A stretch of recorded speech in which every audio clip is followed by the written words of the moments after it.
তিনি বললেন একটি দল নির্বাচন চায়। আর আমরা বলতে চাই একটি লোক নির্বাচন চায় না, সে হলো ডক্টর ইউনূস, উনি নির্বাচন চায় না।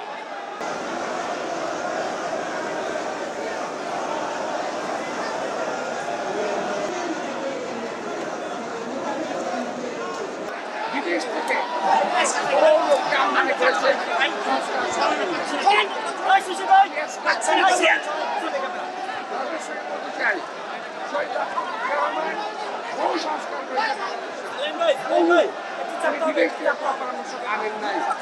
দেশে থেকেই দেশের যে সংস্কার করা দরকার তা করেছেন।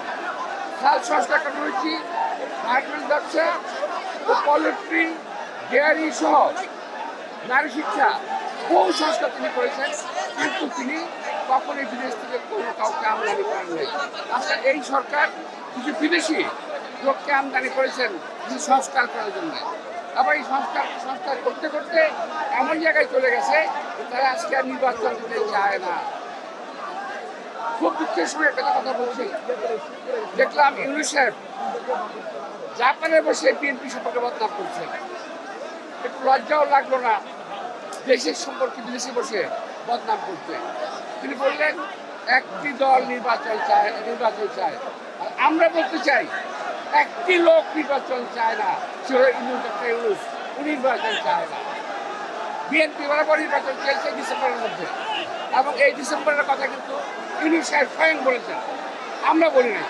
তারই প্রস্তাব পরবর্তীতে তিনি শিফট করে চলে গেলেন জুন মাসে যদি নির্বাচন কথা বলেন, এই নির্বাচন কখনো বাংলাদেশে হবে না। সুতরাং নির্বাচন যদি করতে হয় ডিসেম্বর মধ্যে করতে হবে।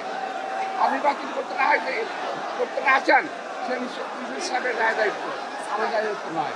আমরা জাতি বাংলাদেশের জনগণ এই নির্বাচন আদায় করবে, নইলে এই দেশের ভৌগোলিক অপরাধ ঠিক থাকবে না।